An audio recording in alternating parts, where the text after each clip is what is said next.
Now, Loco, I respect this, but there's no way Magic Johnson's #1 player all time in the NBA. Damn, I had to drink on that one.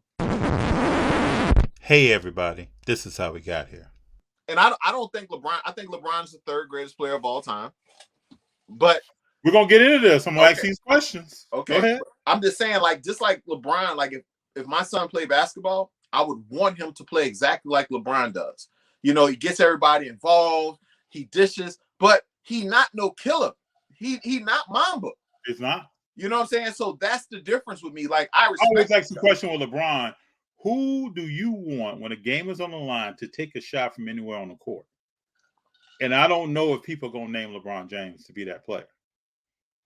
Nick Scott, what's his name? Nick, guy from Fox. I'm taking Jordan and Kobe every single. That's what I'm taking. Jordan and Kobe to make that shot. I'm not taking Steph either though, but I do think LeBron will facilitate that. He will. That shot. He'll have a shooter. He'll have Ray Allen out here. Yeah. He'll dish that ball when nobody's going to be around Ray Allen when he dishes the ball. Yeah. But he doesn't want to take that shot all the time. Yeah, he does. I don't like the fact that he doesn't want to go to the free throw line. I've never seen. He's shooting. Have you seen when he's shooting this year from the free throw line?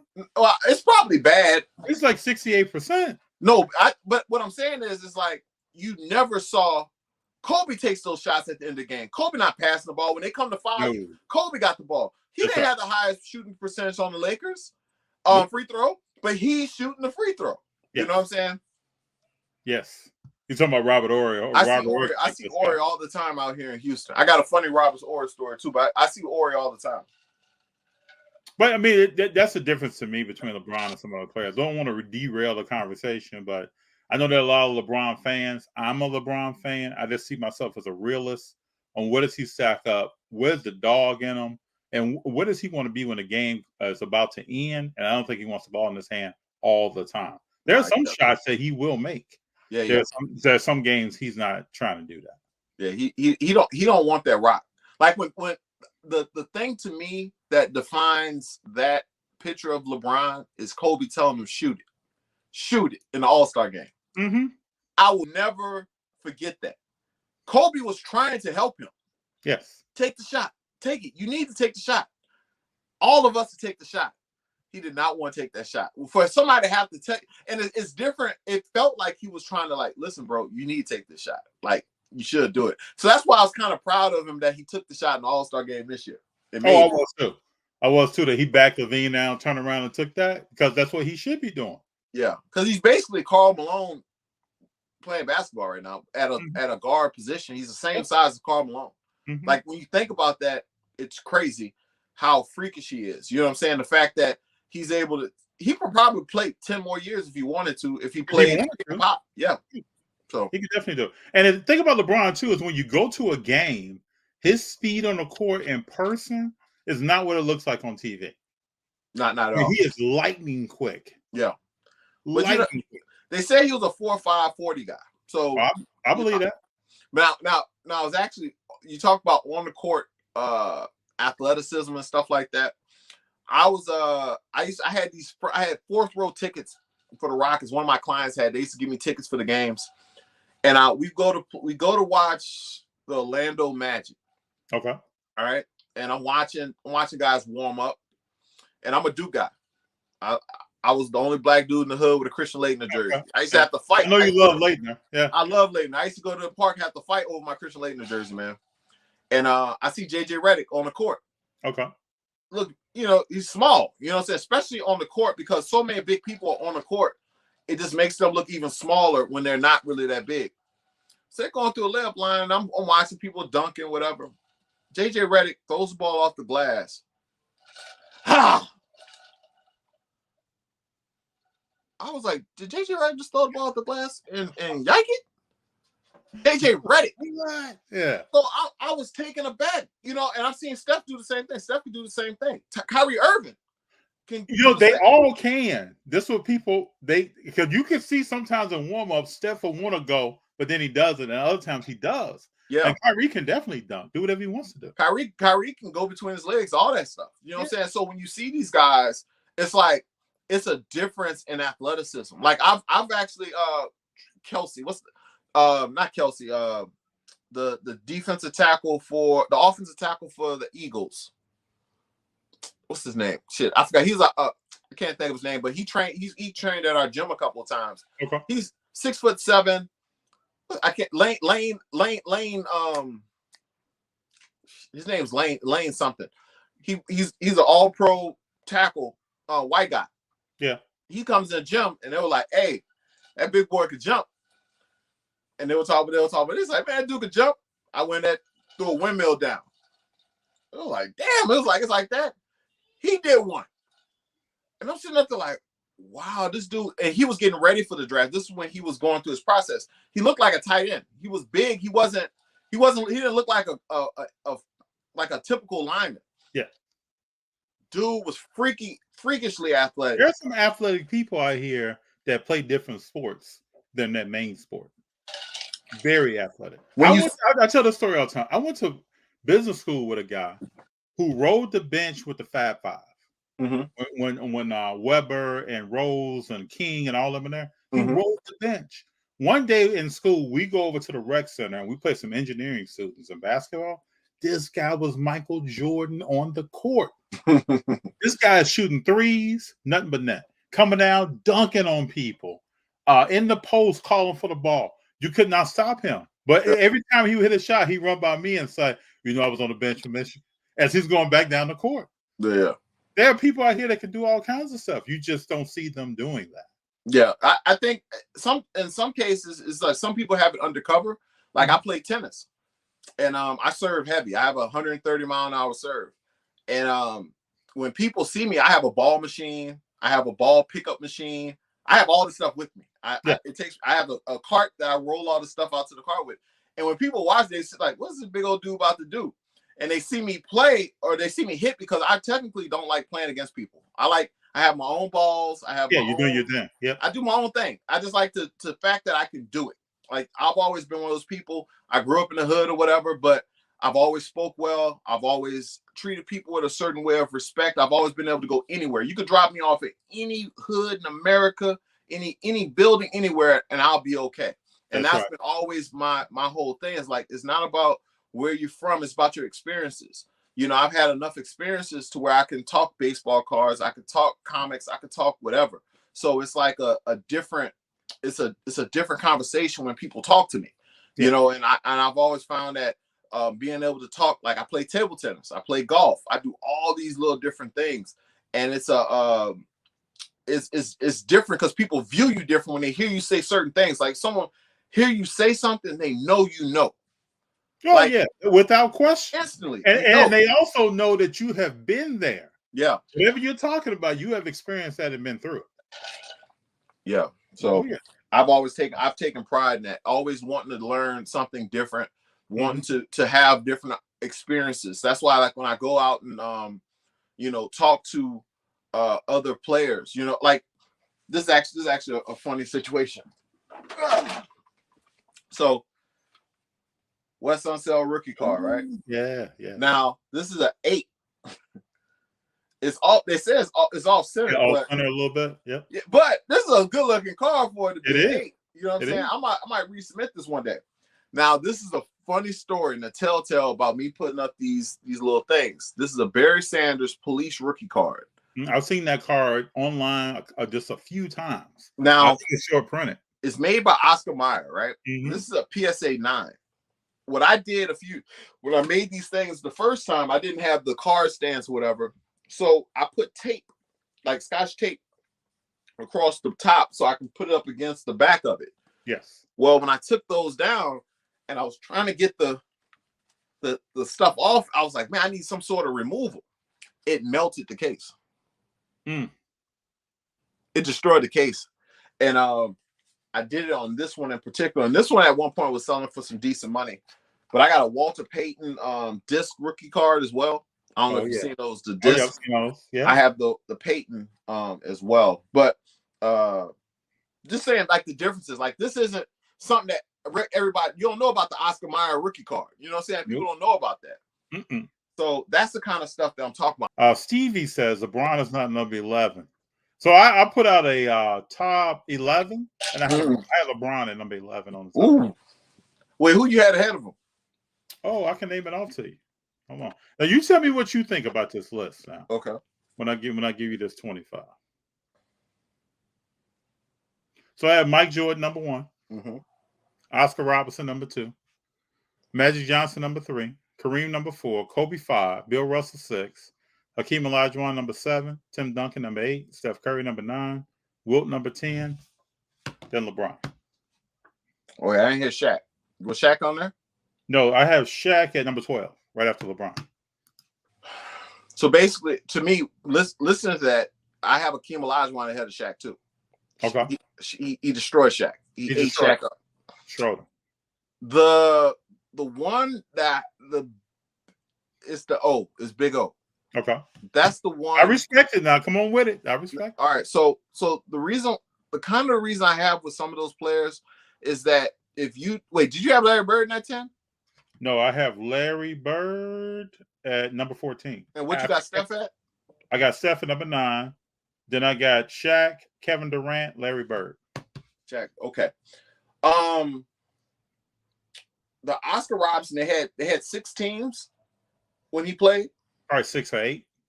That'd be the same argument as Bill Russell. Okay. Now this is the difference. Mm-hmm. I believe if you drop him, they were still dribbling the ball with one hand at the time. But Oscar wasn't. It wasn't Isaiah Thomas. Like it was very basic. It's pretty much that everybody doing the roll and hook. Like that's some black. Like if you had to drop him into an era, he would get destroyed. The Magic Johnson one is the one that I've gotten the most crap for my opinion on Magic. Mm-hmm. You know who Magic is? Who? Lamar Odom. I can see that. He is a less skilled Lamar Odom. Now that sounds crazy, but if you watch Lamar Odom play, he had very, very similar traits, the way his body moved, but he actually moved a little more fluid than Magic did. So it's like Magic was also I heard something tonight I never heard before. Dominique Wilkins was supposed to be a Laker. They drafted James Worthy instead of Dominique. Yeah, I heard that. I never heard that until tonight. Yeah. Because Jerry West said, man, we wanted you. And he said, and Dominique was like, God, man, y'all should have got me. So that would have been interesting. So imagine that situation. So I think Magic was as a point guard. I remember the Showtime and that was an amazing time, man. But do you think if you put Chris Paul with Showtime, what would they have done? Yeah, I mean, so I think. Are you saying that Chris Paul is better than Magic Johnson? I'm not going to say it because you don't have no chips, but as a pure floor general, I'm not. I don't want to say that. It's kind of weird. I don't want to say that, but I'm saying that. I think Magic, out of all those great players, is going to look the worst as time goes on. Okay. Like watching the top 75, I was upset. And you know who I was most upset for? Well, why were you upset? Tell me why you were upset. Because I was upset too. Yeah, Dwight Howard should be on the team. There's no question. Bill Walton. I was like, wait, hold on. I was like, wait, Bill Walton played 5 years. Five strong, and then rode the bench for the rest of his career. I couldn't believe that. I couldn't. I was like, wait a minute, because some of the other guys, Artis Gilmore and so was Artis Gilmore on that? Whatever it was, I kind of understood some of them, but that one, and then Anthony Davis. I didn't get Anthony Davis, and I didn't get Dame Lillard. Yeah, Dame Lillard is tough because Dame, when you look at it, he hasn't done it. He's hit a couple of big shots, but not that, man. You had Vince Carter and Tracy McGrady didn't make it. Yeah, I didn't understand that either. And if Vince Carter is not on this thing. No Vince Carter, no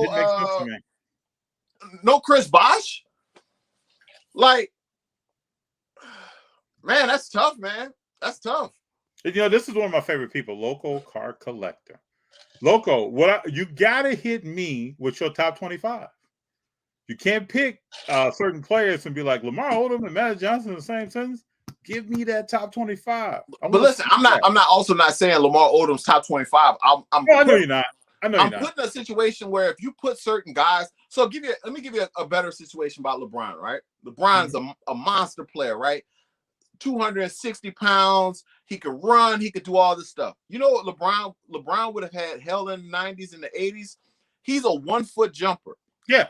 1 foot leapers he would have been getting put on the floor. He would have been getting twisted. He would have been timid.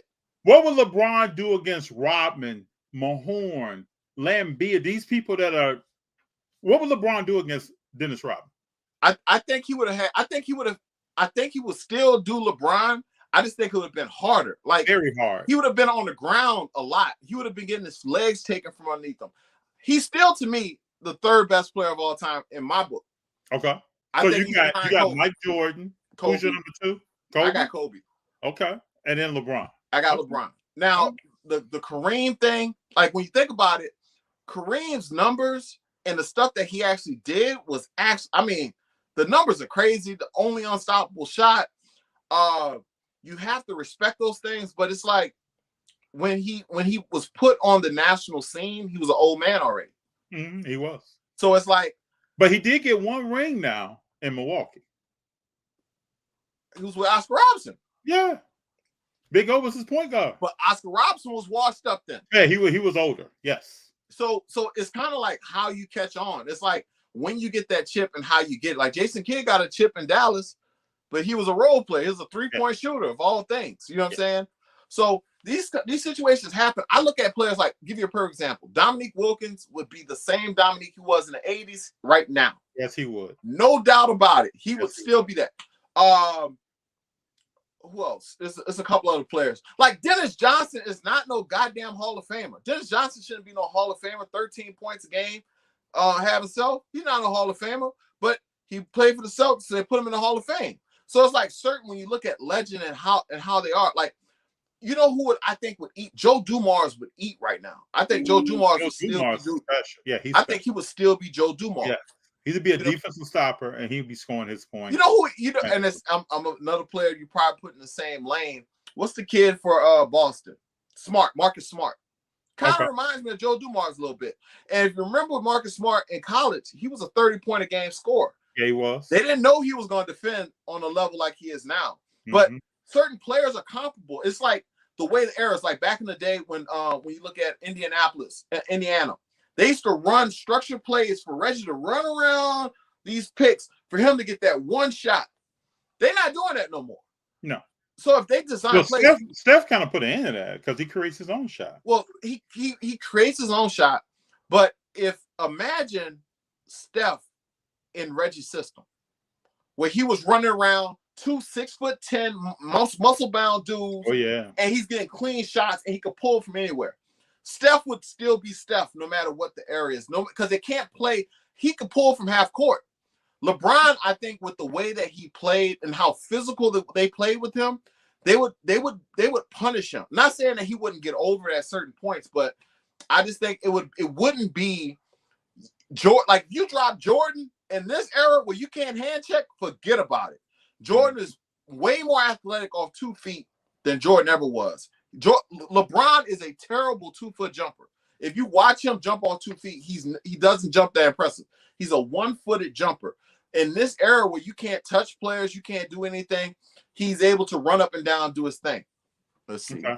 Let's see what Logo's talking about. So we got Magic at number 1. Wow. Why? Yeah, this is mind-blowing. Jordan at 2, Kareem at 3, Kobe, Bird, LeBron, Steph, Olajuwon, Bill Russell, Shaq. Now, Loco, I respect this, but there's no way Magic Johnson is number 1 player all time in the NBA. Damn, I had to drink on that one. But Loco, I respect it, right? This is my thing with people. I respect everyone's list. We all how Bird up? Hold on. Yeah, he's got Bird at 5, man. Why? We can all have our own list. It's all good, but You know, this right here is. I find 3 people that have the same list. Hey, but I'll be honest with you. I'll be perfectly honest with you. Bird didn't leave my top 10 until about 2 years ago. Oh, he didn't leave mine. He didn't leave mine until about a year ago. Yeah. Be honest with you, Kate. So Curry is the one that really, Curry is the one that broke into the top 10. But I think right behind him is Kevin Durant. I think Durant's there. And then right behind both of them is going to be Giannis. If someone said, like, how do you? Giannis is unstoppable. He has limitations. The only way he could fail is get hurt. That's the only way he can fail. He has stuff with him that he has extremely large hands. He's 7 foot tall. He handles the basketball good enough. He passes the ball decent. It's amazing what he's able to do. But the thing with Bird played basically 9 seasons. So he won 4 championships, right? Yep. How do you put Bird in that top 5? Now, but let's give Loco some background, right? At least he came with some background. So he said Dominique was a better player than Duncan. I totally disagree with that. Duncan is the best power forward of all time. But he did say, I'm a Laker fan, so I admit bias. Wait, he just said Dominique was better than Tim Duncan? Yeah. Loco, let me just ask you, when did you start watching basketball? Yeah, how old are you? I'm just asking. When did you start watching basketball? If you think Dominique Wilkins is better than Tim Duncan. Yeah. Hey, I don't know if you saw. Let me see. Wilt is just love what you collect. Wilt is the top 5 player of all time, maybe top 3. Wilt is underrated in today's conversations. I agree with that. Yeah, I agree with that. I think that conversation is I think you have to start asking. You have to be more specific, right? You have to say who's the most dominant in this situation. When you talk about my list, I went with who's the most skilled. Anyone on the court causing a problem. So if you said most skilled players of all time, Kyrie Irving would be on that list. I don't know if he's done enough. I can't say he's done enough. You said you go by skill. So that's like talent, like what they do. Like when you give them a basketball. A duration of time. When you say all time, a duration of time is in that. Okay. Well, I'm feeling because I really love Kyrie Irving. I love the way he moves the ball, can handle the rock. I love his jumper. He can create something from a point guard position that most people can't. He finishes at the basket better than any person that size ever. I can't disagree with any of that. Yeah. It's just the duration of time he's done it. He's went to the finals, been hurt, couldn't finish the finals, came back to next, did well, but we haven't seen him again in any kind of position to get to the playoffs and do anything. Yeah, but I was just saying when you said skill, like to me, Kobe is the most skilled. I think Kobe was more skilled than Jordan. Jordan was more athletic, more physically stronger and more imposing than Kobe. But I think Kobe handled the ball better than Jordan. He shot the ball better than Jordan. I think he wasn't as nasty as Jordan. I think Jordan was grimy to the point where Kobe was like. This funny thing, people look at Kobe like he a punk, but you never really seen him other than the Chris Childs situation. I was about to say Chris Childs. That's the only situation. Yeah, people actually punk, but people. I think he learned something from that situation. Yeah, it's like he got 2-piece, but the thing is, people didn't play with Kobe. Kobe just is like he's gonna take he wanted the ball, he wanted to kill you, and you saw it. You know what I'm saying? Mm-hmm. And the thing about Duncan was so consistent to where it became boring. You know what I'm saying? Where he's going to go off the glass. He's not going to say anything. He's going to do that spin move. He's going to run back down the court. No celebration. I wish, just like Tom Brady got a chance to go to Tampa Bay and show some of his personality, I kind of wish Tim Duncan had that opportunity. Like, to wonder if he's really like that or if he just was the ultimate pop player. I never hear people talk about that. The fact that his personality may have just been like, listen, I'm successful. I got a chance to play. Only reason why he was even with San Antonio is because Duncan got hurt. I mean, not Duncan. Robinson got hurt. And that's right. They wound up getting it was after his MVP year. So Robinson won the MVP in 94, 95. Whenever he won the MVP, he wound up getting hurt afterwards, and they were in position to get Duncan. So if he goes to a different team where he could show a different part of his personality, maybe he was a different type player. Maybe he's more popular, you know, but he wound up playing Pop's way. Pop's way won him some chips. He did that. But I did listen to an interview after Tim retired that he did not enjoy interviews at all. He saw him as a labor, like something and they coached him on getting better with that. And I think he had some anxiety with doing interviews. Yeah. You never know if his personality was different. Maybe he's received different by fans and collectors. You just never know. Because it's weird how people perceive you. Like they don't view you as exciting. It's like it's a little bit different. Like it's funny. It's like my personality. I have a big personality in person for the most part. But some people, if you don't know me, they have a bunch of different things people say about me.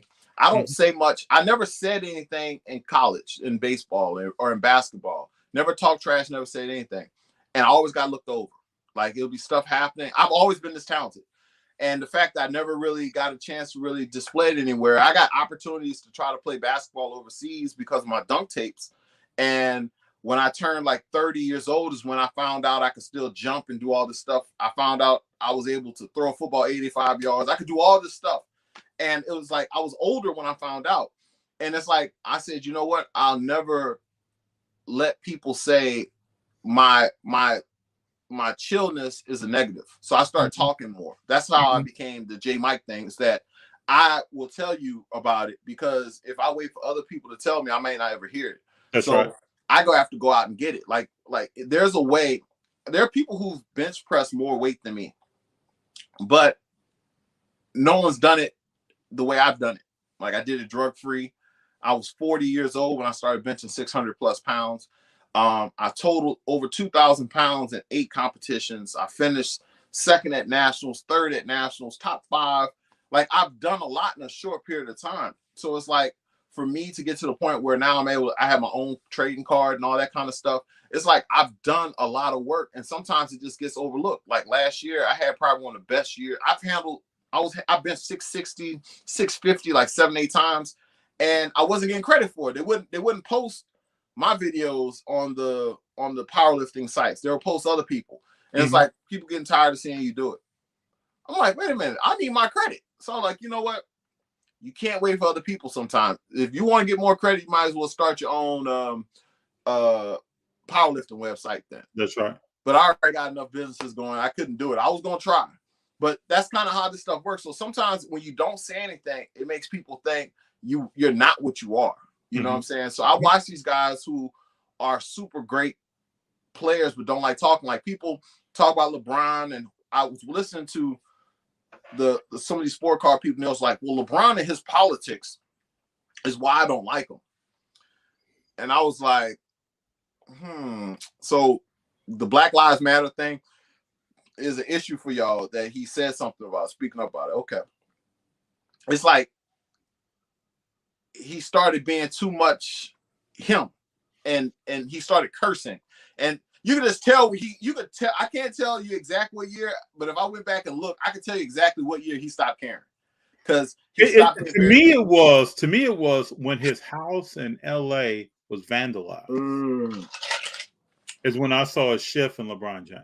Yeah, that's fair. But I remember you could just see the change with him, where you could tell he was like, I'm not about to say that. Like, I don't care. Like when Jordan said, Republicans buy sneakers as well. Yep. That was a very telling thing. And I think LeBron saw an opportunity to save his legacy. He could say he could never catch Jordan because he's lost too many times in the finals. He could never catch Jordan. But his perception in the community can always be uprooted and said he did more than Jordan did for his people. Yes. And I think he was riding on that. Like he's like, I can't beat him on the court. I'm gonna get him outside the court.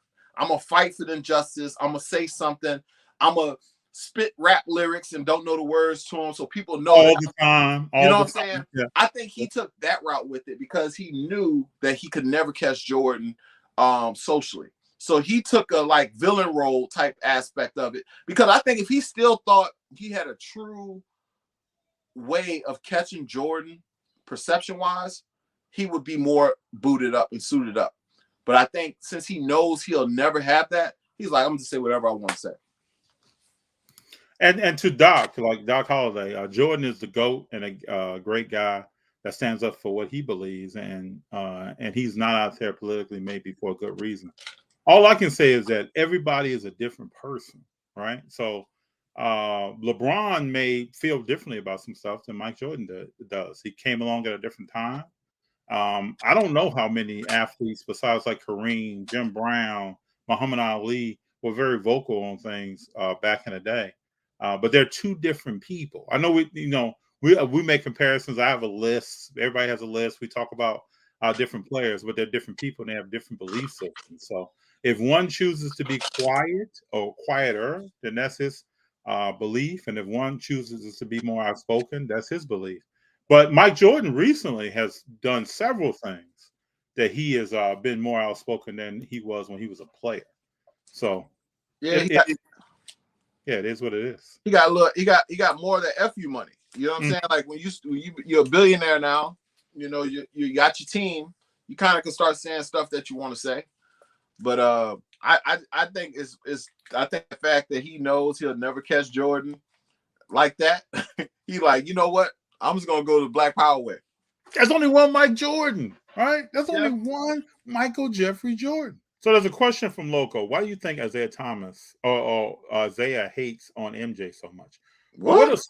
Well, you know, there's a rift between. Wait, how old is Loco? I think Loco. What did you say? Did you say you were 46? Was that a joke? Or are you really 46? Let me know. Let me know, Loco. So that matters. It does. So the way I understood it is that all this started when Jordan was first time in the All-Star game, and Isaiah Thomas with the Iceman tried to freeze out Jordan. Like they didn't want to pass him the ball. No, Mike came in hungry like Kobe Bryant, and they did not want to pass him the ball or let him shine. And Mike looked at these people, just like, you know, I always say how LeBron James looks at folks, right? Last night, he looks at DeAndre Jordan. And when DeAndre Jordan throws the ball out of bounds last night, if anybody was watching the game, LeBron gives him a look and then runs back down the court. And today, DeAndre Jordan was cut from the team. They cut DeAndre Jordan? Oh, yeah. Oh, yeah. Wow. Well, he's been on the bench. He hasn't really been playing. And when he comes in, he doesn't have any offensive game. He can't really do too much for them. They're saying that because him and Howard aren't playing well. They're not playing at all. They're taking a roster spot. Really. Howard just started playing a couple, you know, like 2 weeks ago. But when DeAndre Jordan threw that ball out of bounds, and the way LeBron looked, I knew that guy's not around for long.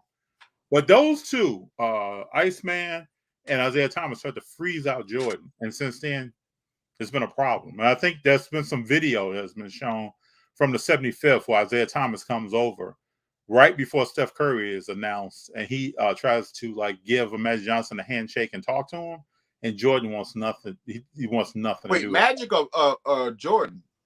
Isaiah Thomas comes over to Magic. Magic is right in front of Michael Jordan in the announcement line. Oh, okay, I got you. He comes over and talks to Magic, and Magic talks to him, and then whispers something to Mike, and Mike was like, "Yeah, I wasn't going to talk to him." I believe that because they said Jordan wasn't there for early. Like they didn't think he was going to show up.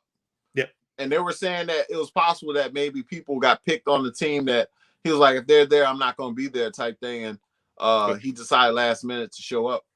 I thought it was interesting Scottie Pippen didn't show up. You know, after he said that Michael Jordan wasn't a GOAT. Scottie's been doing a lot of stuff though, man. Like Scottie's been kind of embarrassed a lot. His girl was wilding. Yeah. Jordan, then the death of his son was a very serious matter. That's a tough thing. Yeah, I can only imagine something happened to his son, but he's been moving funny. You know what I'm saying? Like when you do certain things, like his wife was she a groupie, messing with NBA players and their kid. They have a kid who's like a college player. Yeah, like, he's at Vanderbilt. Yeah, he's a good player. You know, and your wife is running around embarrassing you. You know what I'm saying? It's like you're supposed to be Scottie Pippen. You know what I'm saying? Actually, fun story, fun fact. I was in college. I was like 20. I might have been 21. I met this girl from Arkansas at a comedy club. Long story short, Grambling is like where Grambling is located. It's not far from Arkansas. Yeah. The girl was from Arkansas. She gave a waitress my number, whatever. Long story short, I meet up with her, wound up going to Arkansas. So wound up talking to her. She was Scottie Pippen's date at the draft. Which was, I just always thought that was kind of interesting. Yeah. But she had, like, in her house, she had this picture of, I was like, damn, I said, it looked like Scottie Pippen. She was like, it is Scottie Pippen. I was like, that was his draft night. I was his date. I was like, oh, okay, that's pretty cool. She went crazy though, but that was like a little funny little tidbit. Yeah. Oh, yeah. She was crazy. But that I found it interesting that he's from Arkansas, and he wound up making it. And when you think about even watching the doc, it made him just look like he made a bunch of poor decisions. He signed that contract, he left the game, and then Jordan had to come back and save them. You know what I'm saying? Like it perceived him a certain way, and Jordan had final edit. So very true. They got to take it on the chin, man. One thing I will say though is that a lot of that stuff that was portrayed in the documentary, Scottie Pippen actually did. Like when you refuse to come back into a playoff game or a game in general, the disgruntledness about the contract that you signed, and even as like young people, right? We were like, why is Scottie signing this contract? He's worth more than that. Some of those things, I think also Scottie may not want retold to a whole new generation, but there's truth there.